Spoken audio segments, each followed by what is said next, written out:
Is pro wrestling fake?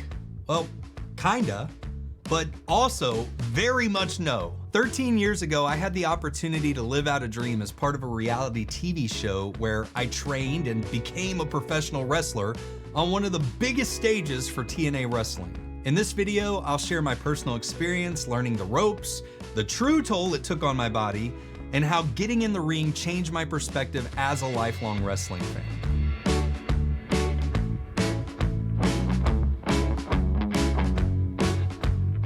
Hey everyone, it's Chris. On this channel, I share my personal journey of hope, growth, and perseverance, and the power of getting back up, owning every chapter, and chasing life. Now, this video covers one of my chapters that I've never publicly spoken about. It was an exciting and trying once-in-a-lifetime experience where I threw caution to the wind and truly chased life. And as you'll see, I quite literally had to learn to get back up time and time again. This is the second video in a series I plan to release about this experience. The first video is my entire reality TV episode, which you can watch here, I think here. So if you haven't seen that one yet, go back and watch it and then come back here for the full context. I'll also be releasing some other videos detailing my entire experience with TNA wrestling for the hardcore wrestling fans who are into that. And I'll be sharing what it's like to be part of a reality TV show. Because let me tell you, that's a whole other kind of challenge. And if there's enough interest in this series, I'll also do a video responding to your questions. So if there's something that you want to know about my experience, either entering the world of professional wrestling or what it's like to do a reality TV show, drop those questions down below. And one last thing before we jump into it. If you followed me at all, you know I experienced a life-altering event in 2013 that created challenges for me in terms of my memory. Fortunately, my wrestling adventure occurred in 2011, so my memories are still very vivid and I'm excited to share them with you. So to answer the question, is pro wrestling fake? Let's set the stage. I have watched pro wrestling my entire life. As a child, I wanted to be a pro wrestler, but I never thought I'd actually have the chance to do it, especially not at the level that I was able to do it. And as a lifelong fan, I thought that there was a lot that I knew, but I quickly found out I had a lot to learn. So based on what I thought I knew, did I really believe I had what it took to be a great pro wrestler? Did I think I was actually gonna make it big as a wrestler? No, absolutely not. Not even remotely close. I knew that I absolutely did not have what it took to do the physical side of wrestling at an elite level, or as I quickly found out, even at an average level. But what I felt like I did have was this great big personality, and really that's half the business. It's about developing a character and how well you present yourself on screen. I felt like that was something that I could do really well. Just wait and you'll see what I bring. It may be, sort of okay. You think you're in shape? I am in A shape. As I stated on the show, I lost my best friend Stefan, who was my wrestling buddy, and I felt like doing this on a national stage would be a way that I could honor and memorialize his memory. So despite my physical reservations about my own ability, it was an opportunity I just couldn't pass up when it came my way. Not only would I get to live out a dream, but I'd get to honor my friend at the same time. But my character development would have to wait, because I had to get in the ring first and start learning the basics before I could be a character. Over the course of my brief wrestling career, I wrestled in 4 different rings. The first ring I wrestled in was an old boxing ring that had been converted into a wrestling ring. And y'all, it was in rough shape. Not only are boxing rings smaller than wrestling rings, that's number one, but they're just not built the same way. They're not constructed to have the give that wrestling rings have. Boxing rings are built to be more firm because of the very different nature of what's taking place in them. And when I say this ring was in rough shape, I mean it. There were boards that were uneven and they couldn't get the ropes as tight as a wrestling ring would have the ropes, because boxing ring ropes are fairly loose because people aren't running into them and bouncing off of them the way that they do in professional wrestling. It was very different than a proper wrestling ring. That first ring we had was actually so terrible that my trainer eventually told the show, this will not work. We have to get a different ring. We can't train in this. But nonetheless, it was my first ring. My first day of actual wrestling training, I got in there and we did some basic drills. They showed me how to properly lock up, how to move my feet, and of course, how to do my first back bump. Today, your very first lesson in the ring.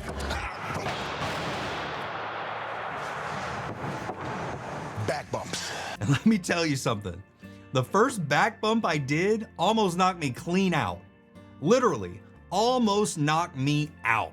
I felt a shock in my teeth. I don't know how else to explain it. I've never felt anything like that before, but it's one of the only times that I've ever felt it in my teeth, and I've been knocked out cold before. That bump almost did it to me. So I learned very quickly that I had to protect my head better. I couldn't just smack it into that old boxing ring that had padding about this thick. So whenever I threw myself down in this ring, the only way that I know how to describe it to people is this. Go out and find a flatbed trailer, one with boards on it that are 2x8s or 2x10s, whatever, and just throw yourself down on that. That's what it felt like. Just go throw yourself on a trailer, and that's what it felt like. And all respect to the guys who get out there and wrestle on the indie circuits, because that's what they're wrestling on. It was brutal, even for the short time that I had to do it, and there are men and women out there doing it night in and night out in those crappy wrestling rings. Fortunately for me, I ended up wrestling in 4 different rings. Here in my hometown, I wrestled in that old boxing ring. Then the second ring they got us was much better. Came out of somewhere up near San Antonio, and I wrestled there for a good while. That ring only had about this much padding, maybe like a ½ inch at the most, but it was a proper wrestling ring. Definitely better than what I was using before. The other 2 rings I wrestled in were professional, and they were a whole nother level. The first time that I went to Florida, just a couple weeks into my training, they were actually bringing back the 6-sided TNA ring for a special event. It was set up that whole week that I was there, so all the training that I did was in the 6-sided ring that week. And this ring is especially unique because the ropes were even tighter than a 4-sided ring. And I'm gonna come back to the ropes in just a bit because they played a big role in the shape my body ended up in through the course of this thing. When I finally wrestled my actual match for TNA, they had already set up the 4-sided ring again, so I got to wrestle in the TNA 4-sided ring as well. And both of those TNA rings were night and day compared to anything else I wrestled on here in town. The padding was much thicker. It was like 3 inches of really good padding. And the rings were just much better constructed to protect the wrestlers. You still felt everything, okay? There's no way you can just throw yourself down and not feel anything. But the difference in comfort and safety was massive. It was awesome wrestling in those rings. Loved it. Look, I don't know what a typical wrestling training program looks like, but I'm pretty sure mine was quite unique. Due to the nature of the time crunch we were under to take me from 0 to wrestling a full match in the course of 2 months, I had a very strict and intense training regimen. I wrestled for 5 to 6 hours every single day, and even more hours on the weekend. I remember there were some weekends where I wrestled for like 8 to 10 hours, and I was still working full time during all of this as a cop. So here's how my day looked. I woke up at 4:30 a.m., worked out from 5 to 6 a.m., then I'd go to work from 7 to 4 p.m. After work, I'd head home, eat something, change, and then wrestle from 5 p.m. to 10 p.m., or sometimes even 11 p.m. Each day, we would drill the moves that I'd learned, add in new ones, and slowly began to string together a match. Honestly, I wasn't very good. I think I could have been significantly better though if I had been allowed to watch the footage of myself back, but this was one of the rules of the show. I couldn't see any of the footage. So when I finally saw the early footage of myself when the show aired along with everybody else, I was pretty disappointed because I know that I definitely would have understood better what I needed to do differently if I could have seen it, and I would have fixed it. So that made the learning process a little difficult. Despite all that, I gave it my all and put in the work every single day, and by the end, I'd improved significantly, I'd say. It didn't come easy though. Those days were very, very long, and the condensed and intense schedule was really hard on my body. So speaking of being hard on my body, let's talk about those ropes. The easiest looking part of a wrestling match is running and bouncing off the ropes. If you saw the thumbnail, Those bruises were from running the ropes in the TNA 6-sided ring on my first week-long trip to Orlando. A couple things to note here. First off, TNA's wrestling ring ropes aren't actually ropes at all. They're helicopter cable with a water hose over it, wrapped in colored electrical tape. So if you can imagine what your fingers feel like when you play a stringed instrument like a guitar or something after not playing for a long time, that's what it felt like on my body.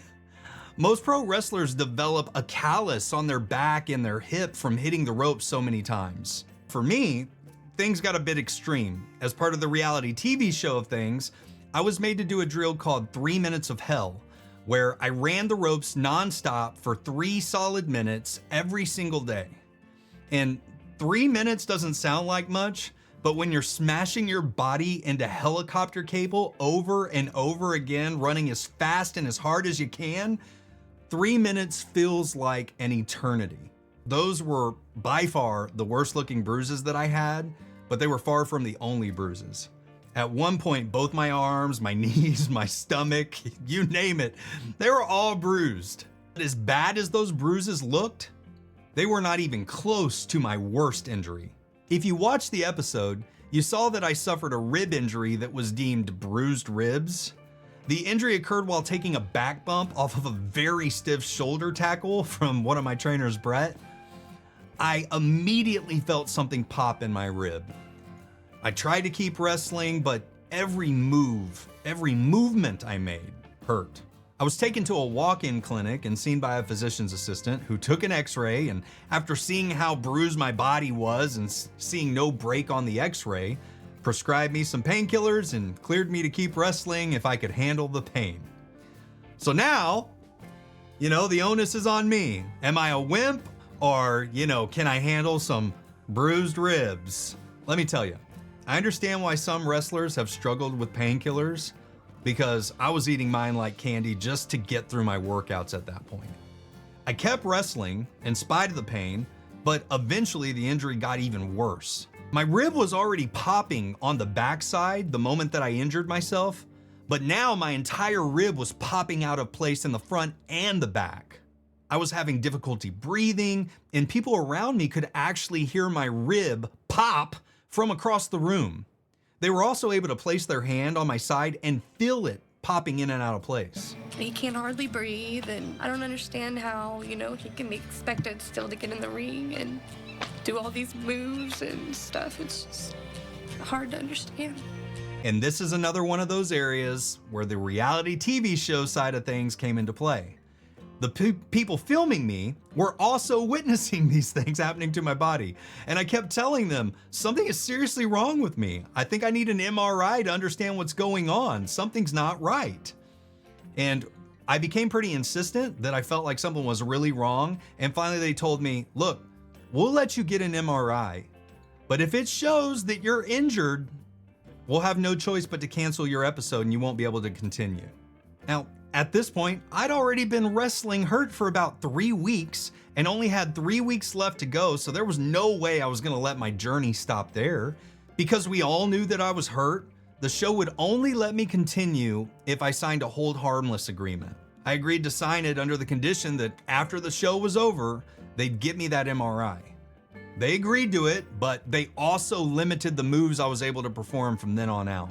When all was said and done and the show was over, I got that MRI, which revealed that I had a fully separated rib in the front and the back. The cartilage was literally torn away.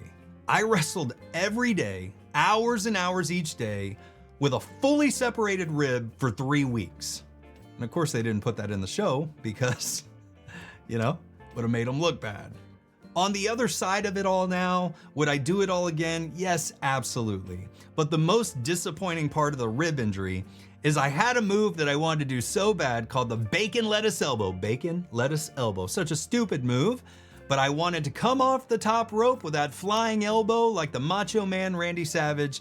And when I signed that hold harmless agreement, I was told I was no longer allowed to do any top rope moves. So if you saw the show, I had a super lame finisher off the bottom rope, and that's the reason why. So knowing what you know now, you tell me, is pro wrestling fake?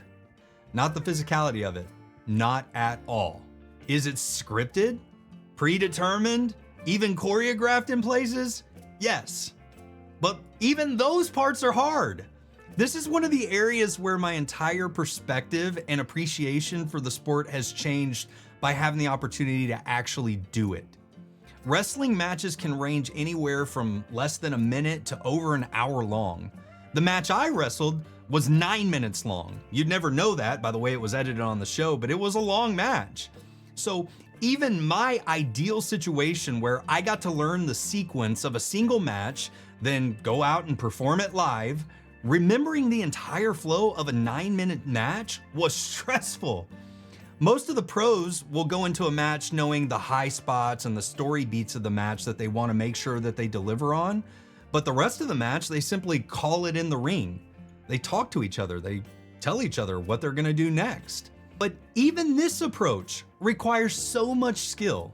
I got to practice calling it in the ring during my training with Brett, and you have to not only be able to hear the move being called, understand how to perform that move, but quickly react to it so that everything flows together. Your timing has to be perfect with the person that you're wrestling with to ensure the move goes off the way that it's supposed to.